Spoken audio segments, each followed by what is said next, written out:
Hell, in the vast tapestry of religious mythologies, is a realm of unfathomable horror, a place where the damned are cast into an eternity of suffering, ruled by dark forces beyond mortal comprehension. It is a nightmarish abyss where the very air is thick with torment, and the cries of the condemned echo endlessly through twisted labyrinthine chasms. The entrance to the infernal realm. The path to hell is often depicted as a shadow-cloaked descent into the unknown. A gaping chasm yawns wide, its edges lined with jagged black rock, dripping with the ichor of ancient suffering. Beyond its threshold, the sky turns to swirling fire and darkness, a roiling storm of crimson and violet where no stars shine. Some mythologies speak of a river, like the Styx of Greek lore, where lost souls wade in despair, their skeletal hands grasping at the shore, longing for salvation that will never come. The landscape of damnation. Hell is not a singular place, but a shifting, multi-layered nightmare, each level more terrifying than the last.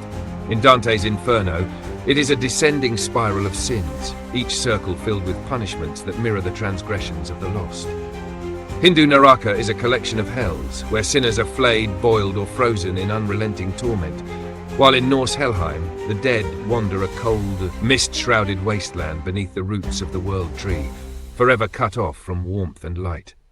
Rivers of molten rock course through jagged canyons, flowing like veins of liquid agony, their glow casting eerie shadows on cyclopean ruins built by long-forgotten evils.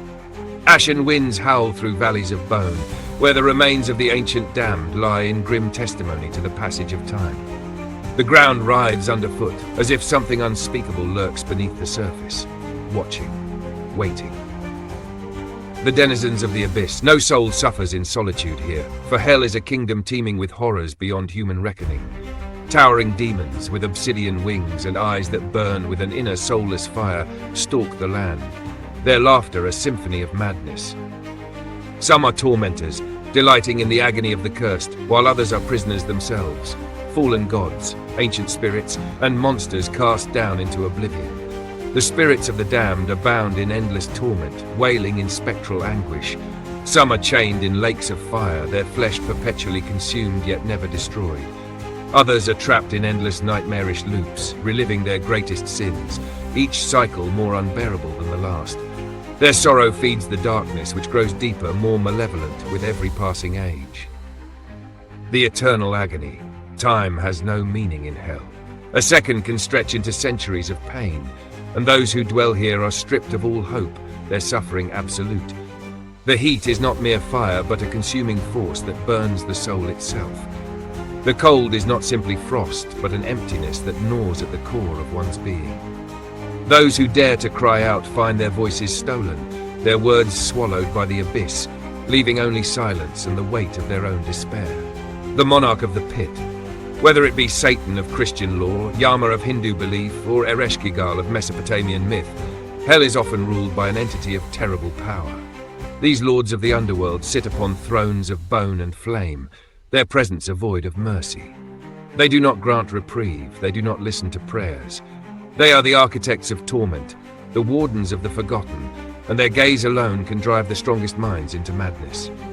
The exit that does not exist. Hell is a prison without doors, a nightmare from which there is no awakening. The wicked may beg, the lost may repent, but the walls of this accursed domain do not yield. Some mythologies offer escape, a soul reborn through purification, a hero's triumph over the forces of the underworld, but for most the gates close forever, trapping them in a suffering so profound it becomes their very essence. It is a realm of terror beyond words, where light has no dominion and hope is but a distant memory, a place where the soul is unmade, one scream at a time. Hell, in its many mythological and religious depictions, is not merely a place of punishment, but a reflection of the soul's deepest fears and unfulfilled redemption. It embodies the consequences of sin, the weight of karma, and the abyss of separation from the divine. Yet, in its terror, it also serves as a spiritual warning, a symbol of the choices that shape destiny.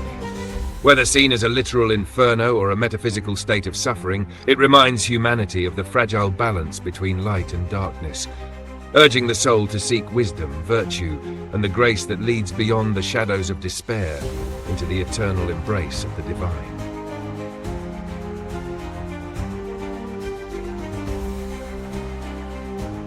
Hell, in its many forms, is more than just a place of torment.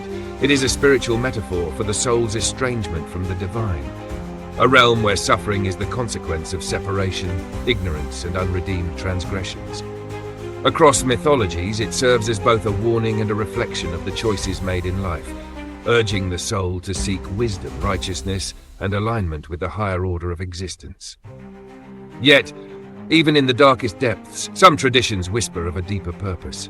Hell is not merely a final sentence, but in some beliefs a crucible, a place of purification, where the soul, through unimaginable trials, may awaken to truth. It represents the descent into the abyss of self, where ego, desire, and illusion are burned away, leaving only what is essential and eternal. In this view, hell is not the end, but a passage, a reckoning that forces the soul to confront its shadows and perhaps seek the light beyond. It is a place where divine justice meets mercy, where suffering, though unbearable, may lead to transformation.